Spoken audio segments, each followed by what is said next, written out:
This is Manhunt, one of Rockstar Games' problem children due to the controversy surrounding the game's over-the-top violence and dark themes, so much so that the actual creators of the game, Rockstar North, believed even they were crossing a line. This game has maintained a legacy that arguably put more of a stain on Rockstar than Grand Theft Auto ever did, mainly due to the sadistic nature of the game and all of the violent content behind it. All of this actually garnered Manhunt a cult-like following similar to how POSTAL and Hatred have theirs, and despite the many pleas from fans across the world, Manhunt has never received another game after the second one. So I thought I would finally branch out and check this game out for the first time, because even though I've been hearing a lot of positive and negative clamorings about this game over the years, it rarely ever gets talked about anymore, and I'm curious as to why. Oh, and also, boo fucking who. Man in front of a green screen with a microphone. With all that being said, I think it's finally time to delve into the absolutely deranged world of Manhunt. And where better to begin than where it all began? It looks like this goes all the way to the top. I can't trust anyone, least of all the police, and time's running out. I've got to get the one piece of evidence that will expose Starkweather without a shadow of a doubt. Footage and testimony of a man who was executed by the state 5 hours ago. James Earl Cash, found guilty and sentenced to death, has been on death row for the past 3 years and was executed last night.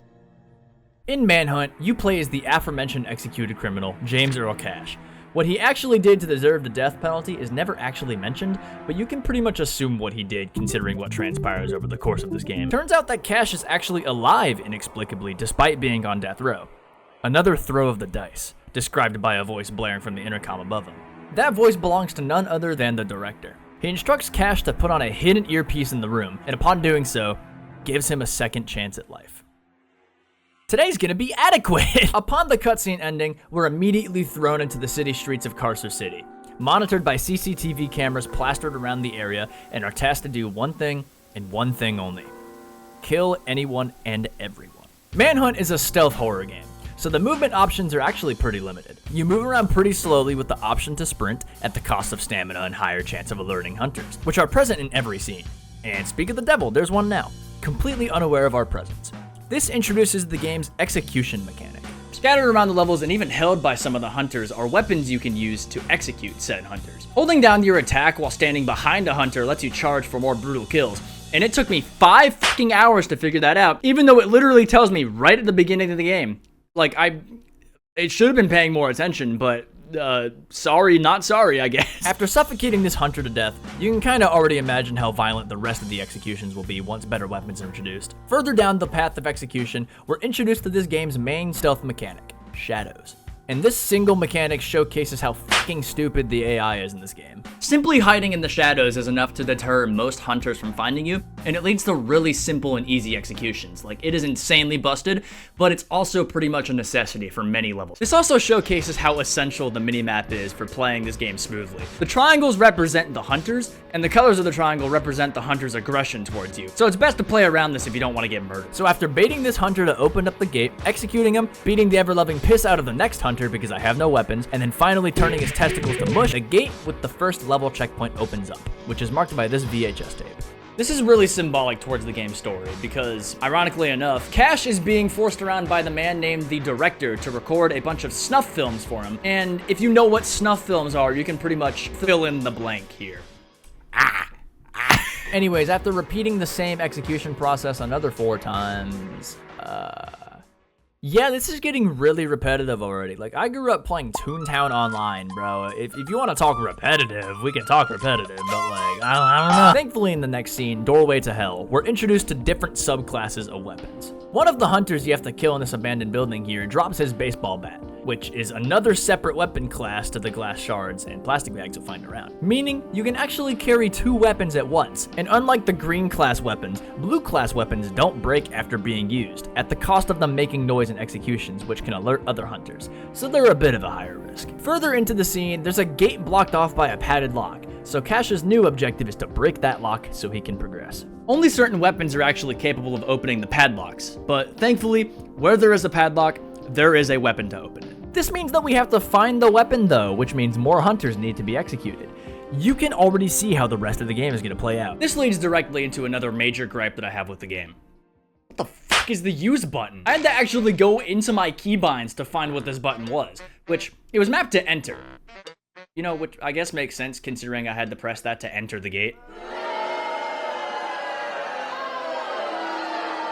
Oh, shut up. After breaking open the gate and heading downstairs, another forced hunter fight starts, which we all know how this goes at this point. Like, unless it's necessary to the story, I won't really mention the individual hunters anymore. Anyways, would you look at that? He's dead and the level is over.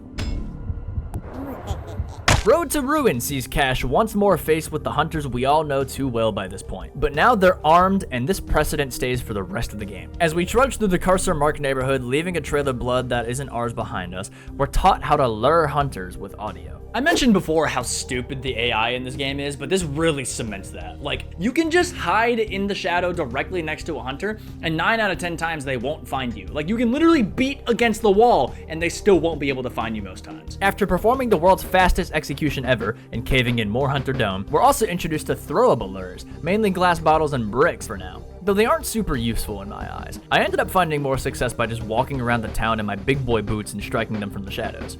And out in the open like a true psychopath. After repeating the same crimes against humanity a few more times, the gate to the next level opens up, only for Cash to get ambushed by a new group of mercenaries who beat him unconscious and carry him away.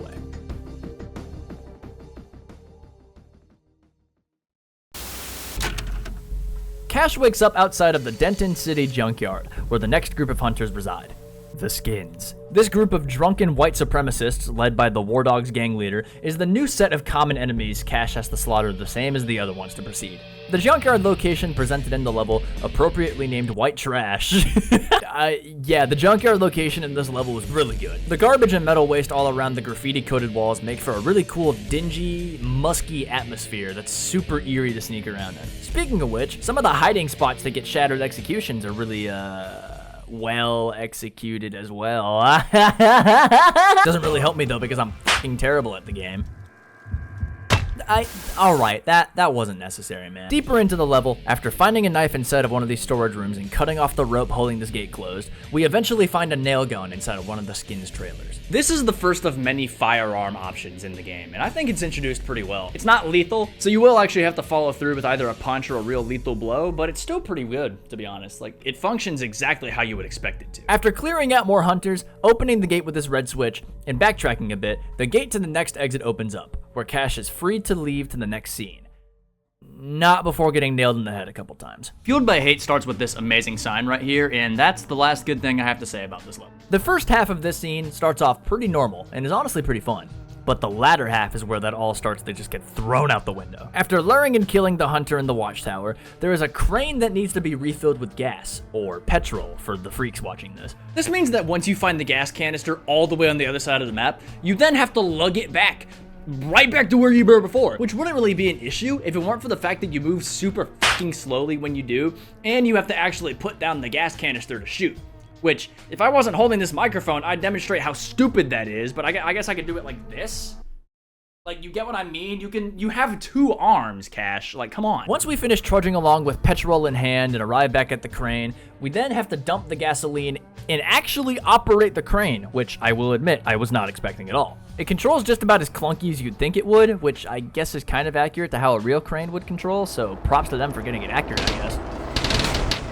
Yep, I stand by what I said. After moving the fridge and exterminating more skins, we're thrown into this small makeshift arena with around 5 hunters to execute. Only issue is that they also wield nail guns now, which just makes this surprisingly harder, especially considering how little hiding space there is in this area. Once finally clearing out the arena of any skins, the gate to the next section opens, and after commandeering yet another crane and offing even more hunters, okay, after being a bitch and running away, Cash, where are you going?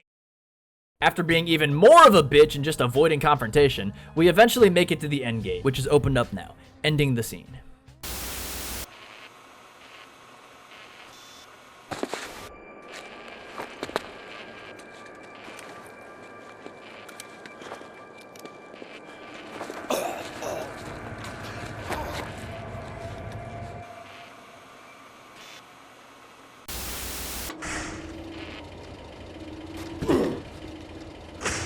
The next scene, Grounds for Assault, has Cash forcefully dropped off at the Carcer City Zoo to repeat the same exact actions as before. Except this time, he's up against the War Dogs. the aforementioned gung-ho gang that was in command of the skins back at the junkyard. You know the drill at this point. Rinse and repeat.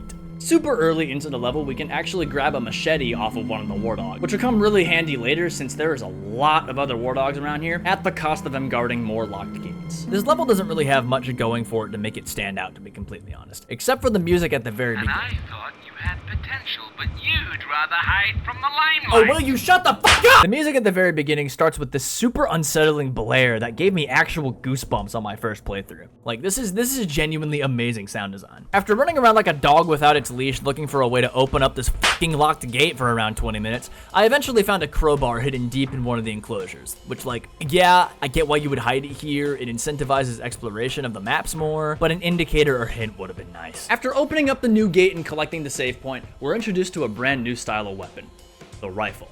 Though it's just a tranquilizer, but it's still a cool addition. This functions just about how you would expect it to, so after yet another padlock, getting actually jump scared by this guy, finally getting to use the tranq rifle, and one more padlock, oh my god! Cash ventures deeper into the zoo. Hold up, Cash. You and your family weren't exactly close, am I right? It's just that I thought it would be nice to have a surprise reunion. But these war dogs didn't see it my way, and they've taken matters into their own hands. They're using them as bait, Cash. Bait! I know! I can hardly believe it myself. Each time they spot you, these war dogs are going to execute one of your beloved family.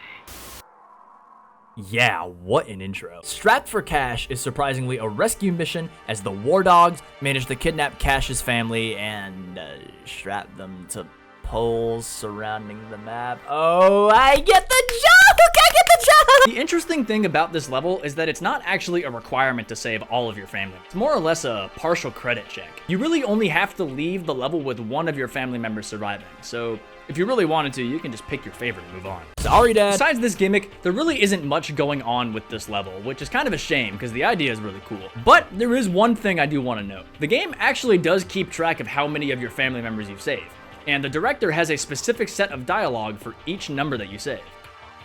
So for the sake of time, here's all of them at once.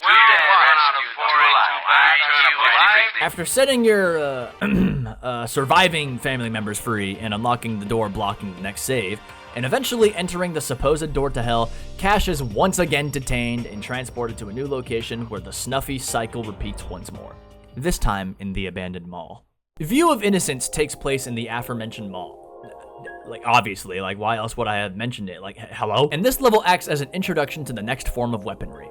Actual lethal firearms. Every hunter in this scene has a gun, so it's pretty much required to pick up the revolver at the start of the stage. Along with inserting lead into the hunter's skulls, the goal of this scene is to locate a videotape and a video camera, as the director is planning, his special screening, whatever that means. What the f- What the f- The layout of this mall is just about what you would expect, except it's way more vertically inclined than any mall I've ever been to. After shooting my way through a seemingly endless number of bullets and finding the tape and camera, which has been broken, we're then instructed to watch the tape on the television in the bar instead. So after turning on the power and getting very cheaply jump scared once again, Cash inserts the tape into the TV. You must understand, Cash. I could never let them go.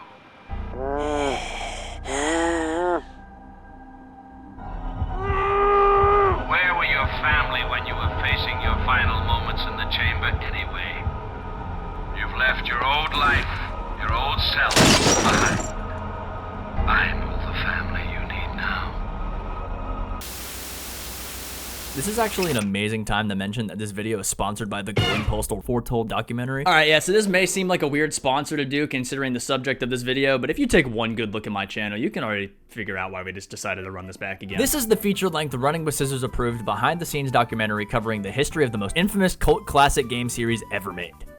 Bendy and the Ink Machine. It's got exclusive interviews with Vince Desi and Mike Jarrett of Running with Scissors, Rick Hunter, the voice of the Postal Dude, Zach Ward, the actor for the Postal Dude, and so many more notable names that made this series what it has become today. The documentary fully explores the history of what made Postal as infamous and controversial as it is today, and the insane challenges that Running with Scissors faced in regards to the backlash, censorship, bans, bad press, and even lawsuits they were dealt with over the years. If this sounds interesting to you, then you should definitely go to the link in the description or the pinned comment and order the Blu-ray version of the documentary. There's also a special limited edition RWS signed version of the Blu-ray, and even a brand new DVD release, because God knows my PS2 needs something to play other than, Parappa the Rapper. If that doesn't work for you, it's also available on Amazon Prime, YouTube Movies, and Apple TV for rent and purchase on goingpostaldoc.com. I'm also directly working with the creators, Playtest Network, to host a giveaway for 2 DVD copies of the documentary. Make sure you like the video and leave a comment to enter. All comments will be considered for the giveaway. The winners will be picked randomly 1 week after this video is released, so act fast. My family was just fucking executed, do you mind? My bad, bro, bills were due. I'm also gonna start posting behind the scenes videos to members only, so if you wanna support me directly, and monetarily, that's the best way to do that. Thank you. The director, after immediately showing Cash's family being executed, tasks him on a drunk homeless escort mission. In all honesty, when I first got here, I was completely dreading this mission, but it ended up being one of my favorites in the end. The entirety of the mission is just you leading around the homeless man Tramp, and protecting him from harm, leading him from location to location, all the way up until leading him till the very end. Or you can try killing him too, that works, I guess. Tramp tends to wander around on his own, which leads to scuffles. But in all honesty, in all of my failed attempts, I actually only died to the hunters shooting me. Speaking of hunters, you can actually grab a shotgun off of the hunters here, which is my favorite weapon in the game. You have to navigate this drunk across an entire town practically, through the actual city streets, a construction site, and even a graveyard where the scene eventually ends. Next up for Cash is traveling through the factory, which unfortunately is just a transitionary level, if anything. However, this section in particular was a real choke point for me for some reason. I guess it was just the sheer enemy of hunters around in like the tight corners, but I don't know, this was one of the hardest parts of the game for me when it really shouldn't have been. Once leaving the factory, Cash makes a run for it, only for the mercenaries from earlier to take him once again. The senator also visited the Darkwoods Penitentiary, which hosts more than 1,000 inmates from all over the country. The prison's modern facilities include spacious cells for the inmates. The exceptionally well-staffed hospital is equipped for emergencies, as well as routine health checks. Adjacent to row 1, the electric chair room is where death sentences are carried out.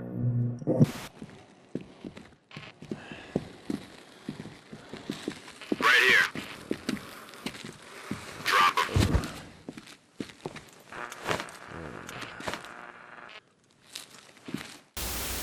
Cash wakes up in the Darkwoods Penitentiary and is informed by the director that the lunatics have taken over the asylum. We're tasked with killing this hunter in particular wearing a dress and delivering the body to the guard room. This is one of my favorite locations in the entire game. I've always been a big fan of like the asylum / hospital locations in horror games, and the Darkwoods Asylum is a really good example of how to do it right. After luring this guard into his eventual death by her own electrifying means, exploring the outer grounds and executing every guard, transporting even more gas, which thankfully wasn't as much of an arduous task as last time, and rinsing and repeating once more, we killed the dressed hunter and deliver the corpse to the guard room to complete the scene. I wish there was more to talk about in this level, but it was pretty bland gameplay wise. The aesthetics were definitely the strong suit here. Doing time is the scene that actually made me aware that you could hold down your execution for more gruesome kills. 5.5 hours into my fucking playthrough. If only I had paid attention during the intro, I would have known this! This is also the second hardest scene in the game, but not for the reason you're thinking. We're tasked with getting executions in the yellow and red intensities, which pretty much correlates to how long you charge your attack for. And I can't lie, some of these executions are raw as hell. It showcases that each weapon has 3 different kill animations depending on how long you charge them for, and that also contributes to your style points at the end of every level, which I did neglect to mention until now, but it made the most sense to talk about it here. The next section is the part that took me almost an hour to do. It's just a ranged gauntlet, and everybody is armed with a pistol, making hand-to-hand combat pretty much impossible. So not only do you have to acquire a handgun, which in all honesty can be done really quickly, like you just kill the first 2 guards and you get a gun, but then you have to pretty much perfectly run through the entirety of this gauntlet, and just, it's It's so difficult for no reason, man. Like, this was a huge choke point for me. This took me almost an hour. You genuinely have to make every shot count,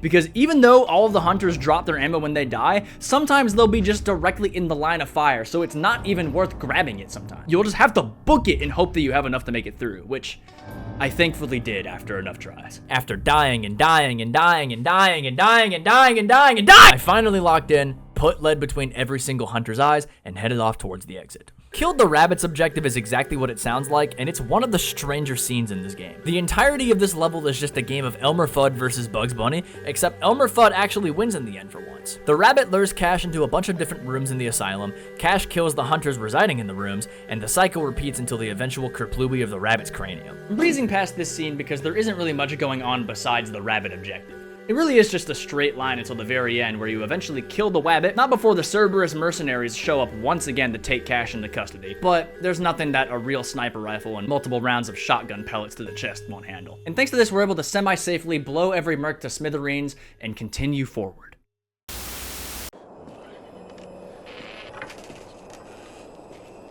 Where do you think you're going, man? Huh? Think you're tough? Think you're tough? I'll rip your f***ing head off!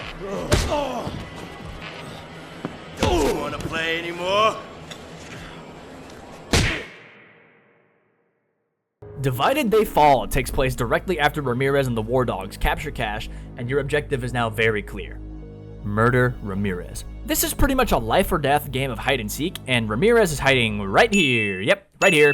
Right here, right here, right here, yep, woo, right here. This scene is one of the more fun ones, but also one of the harder ones in my opinion. You actually have to find Ramirez, where, I mean, I already showed you where he is, but in order to actually get up to Ramirez, you have to navigate through the labyrinth that is this apartment complex, where multiple war dogs are residing inside. These war dogs are packing heat as well, which made it really difficult for me.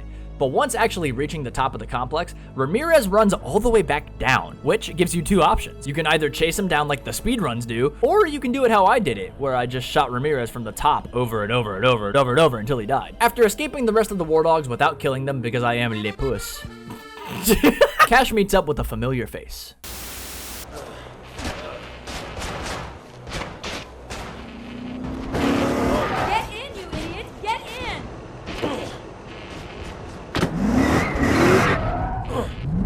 Pull over! Pull over! Who are you? I've seen your face before. Get off of me! I'm a reporter! I was at your execution! Keep talking. I've been following Starkweather's operation for months. Who's Starkweather? The guy that's been talking you through this whole circus of death? Look, I've got all I need to expose that sick bastard, but he's definitely on to me now. So I have to get back to my apartment, collect my material, and get out of town before I become another one of Starkweather's extras. You can bring him down? This Starkweather? Absolutely. This is gonna make my career. Okay, let's go. Huh? To your apartment. Drive! That's right, the reporter from the very intro of the game makes her grand reappearance, and as you heard, the director is revealed to be a man named Lionel Starkweather, a famous director in the town of Vinewood, a town in the GTA San Andreas universe, funnily enough. We've lost him. What? Thank you? Oh, shut up and get some of your boys to take care of it. Don't file the arrest report. Don't kill him either. Send both to me. Hey, remember who you're talking to, you son. Listen, you. It's your job to clean up this city's mess. That's what you get paid for. Shit. Okay, pull over here. But it's another block or two to my apartment. Just shut up and stick with me if you want to stay alive. Hey, you remember that one drunken escort mission? You wanna see me do it again? This second escort mission introduces traditional law enforcement into the mix of hunters, meaning that Starkweather also has control over the police as well. This scene has pretty much the exact same playstyle as the earlier level drunk driving. It's just the traditional escort mission from point A to point B, with point being the unnamed reporter's apartment. This scene is also an amazing display of how fucking terrible the Carcer City Police Department is. Even though I am literally sniffing down this guy's neck, he just cannot see me. Again, the AI in this game is horrendous sometimes. It's amazing. After bringing the reporter back to her apartment, she flees the scene with all of her reports on Starkweather, and Cash continues forward with weapon in hand. Or no weapon in hand. Just kill him. Just end it now.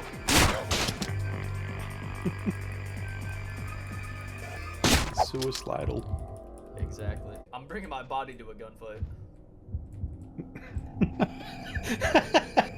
That's really good.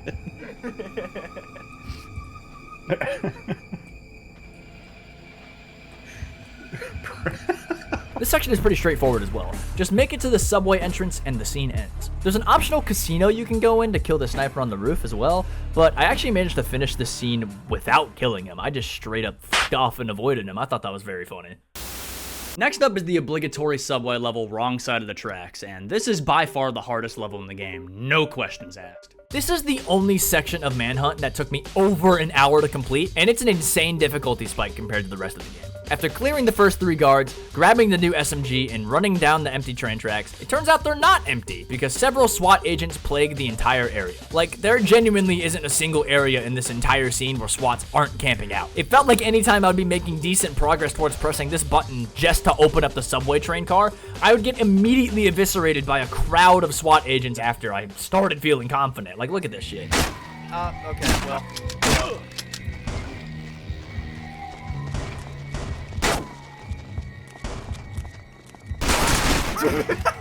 Okay. Well, damn, man. Well. They put him in the fucking meat grinder. I got put in that fucking contraption from SpongeBob. You put him in the doohickey. Yeah. The doohickey that kills you. Like, there genuinely isn't anything else to do in this level besides just flip the switch and leave.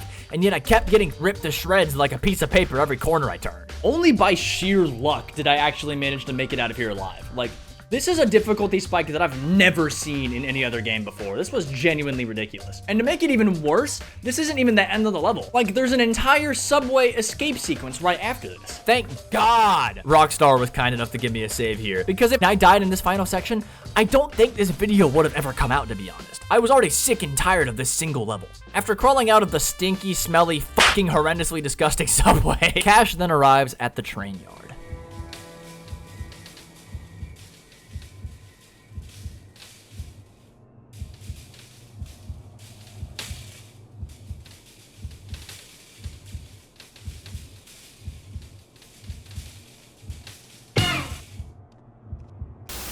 Train to Kill is a pretty fun scene, to be honest. There aren't many opportunities for stealth kills in this level, and the spots that you can get execution opportunities aren't really worth going for due to the sheer amount of police officers and their firepower, so it's really just a shooting range. Once making it past the entirety of the Los Angeles Police Department, SWAT agents once again arrive to take out Cash with assault rifles in hand. Thankfully, on top of one of the train carts, another sniper rifle can be grabbed to bam boop pow bam beep bop bow beep bop bop bop bop bada beep bop bop dow dow, all of them. But unfortunately, that isn't enough.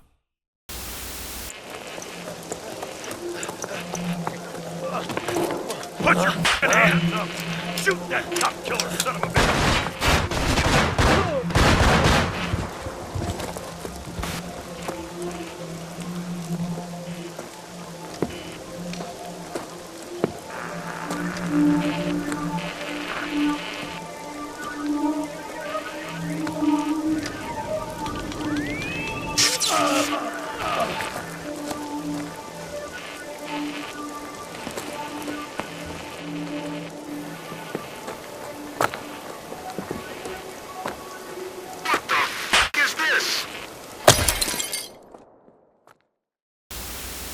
But Mr. Starkweather refuses to comment on these allegations. At this point, it is unclear as to whether or not he will ever be allowed to direct again. This is... You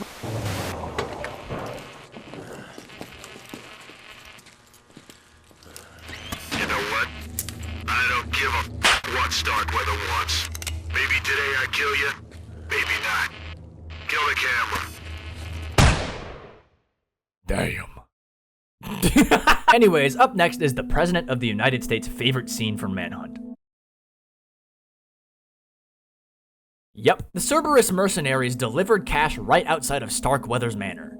For some reason. I'm not honestly entirely sure. There clearly wasn't any reasoning in the heads of the Cerberus because this is the same guard that managed to kidnap Cash, like 15 minutes prior. This is another one of the harder levels in the game, but I feel like this one was actually balanced pretty fairly. The hunters are actually spread out this time.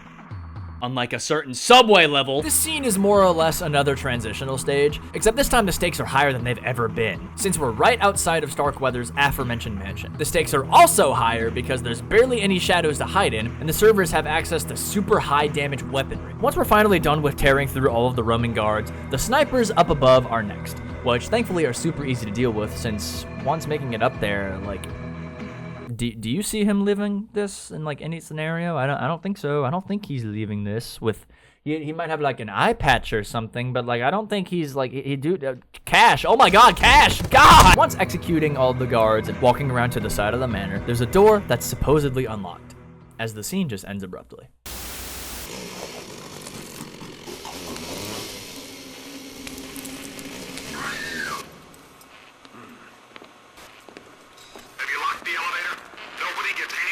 Starkweather, give me the key. Yes, sir.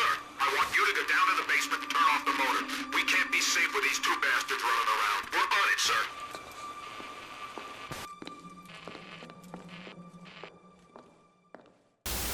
sir. Inside Starkweather's mansion, we learn that we're not actually the only star of his show. But that'll come into effect later, because for now, the elevator up to Starkweather is the main issue. This level has two main objectives. Turn on the motor in the basement for the elevator, and kill the Cerberus leader to obtain the key. Which, like, you can already picture how we would do that. Like, the motor's actually the interesting one. If you couldn't guess, the manor is absolutely flooded with Cerberus guards, which also makes this scene really difficult. Though considering the abundance of really powerful weapons and ammo you'll obtain after plowing through everyone, it's honestly not too bad. The Cerberus leader who holds the key is on the same floor as us from where we start, so I decided to just go take him out first, which did give me some trouble at first, just because of the sheer amount of lead being launched at my everything. But after grabbing the key off the fresh corpse, getting gunned down 20 billion freaking times, we eventually make it down to the basement where the motor switch is. Well, that was easy.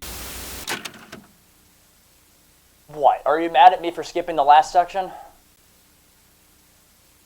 Fine. So then I went to the basement and I killed the bad guys and I turned the elevator back on and I went back up the stairs and then I killed even more bad guys. They were very mean. And then I went to the elevator. All right, are you happy now? Are you?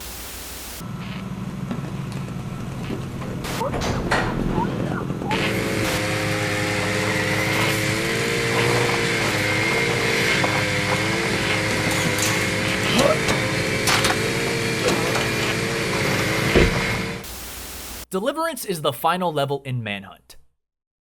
No! This also introduces the final major character in the game, Pigsy.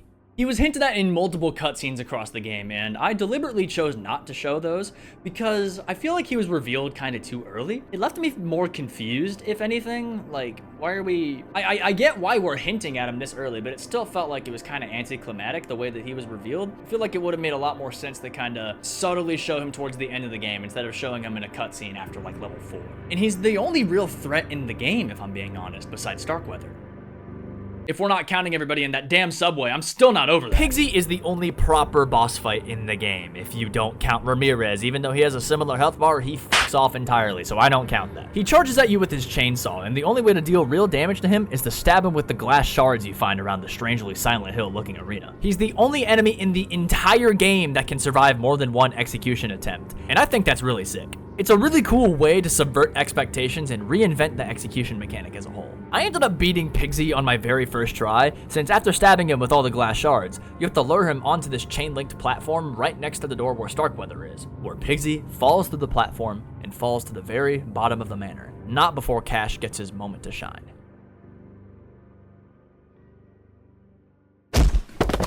That landing animation was so much funnier than it had any right to be. Like, I was pissing myself laughing at that when I was first playing this. After Pigsy is killed off, Starkweather, in a moment to try and save his life, sends off his strongest Cerberus soldiers to hunt down Cash. Even though it's only 5 mercenaries, this section was such a skill issue for me. Like, I killed Pigsy legit in like 4 minutes, but the rest of the level took me half an hour. I don't know why I struggled with it this much. This single death on my part right here might be my favorite from my entire playthrough. I went to go sneak up on these Cerberus guards to get 2 quick kills on them, but they ended up spotting me, which normally didn't really happen to me. And out of sheer panic, I ran in the open hole and fell all the way down the stairs and died. Legendary critical thinking skills from my part here. This was masterful. Once killing all of the Cerberus, Cash kicks open the door where he finally confronts Starkweather once and for all. In the most pitiful boss fight ever that I somehow managed to lose on my very first try getting there, because I didn't have a full grasp of how the chainsaw worked yet. Fucking fantastic. But regardless, once finally getting a hold of the director, Cash puts an end to his reign of snuff terror once and for all, slicing his stomach open and stabbing him in the head with the chainsaw, finishing the story of Manhunt. Acclaimed movie maker Lionel Starkweather has been found dead today, along with several of his bodyguards, at his estate at the Wapona Hills residential district. In what investigators are calling a bloody vendetta, an unknown assailant infiltrated the compound, killing Starkweather, but more interestingly, leading police to the site of a snuff film ring being run from the estate's confines. Linked to this ring is Carcer City's own police chief, Gary Schaefer, whose lawyer stated that he intends to plead not guilty. So, like, is there, like, a link to those films, or, like, is it on, do I have to, like, rent it, or can I find it on, like, the Internet Archive, or... Manhunt 1, despite all of its flaws, is one of my favorite experiences I've ever had in gaming. There's no questioning that. The atmosphere, the music, the gameplay, even though a bit repetitive, all blend together amazingly into an eerie, gory stealth horror gem that I would recommend to anyone. Even though the game took me 11 hours to finish on my first playthrough, the game is decently short. Like, dude, the fucking speedrun beats it in 20 minutes, bro. Actually, how? But yeah, thank you for watching this far. It really does mean a lot to me. This was the hardest video that I've ever had to make, just because it's out of my comfort zone.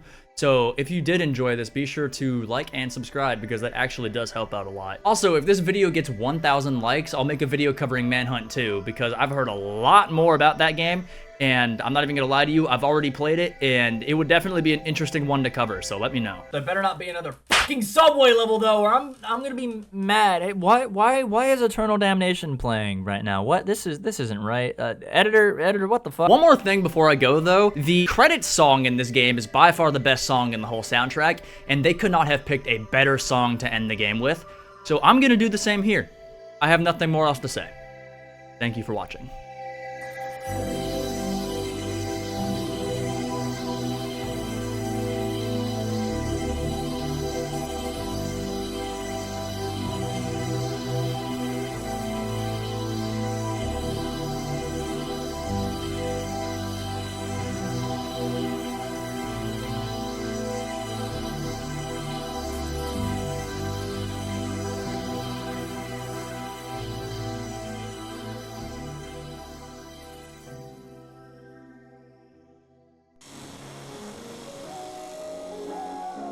What?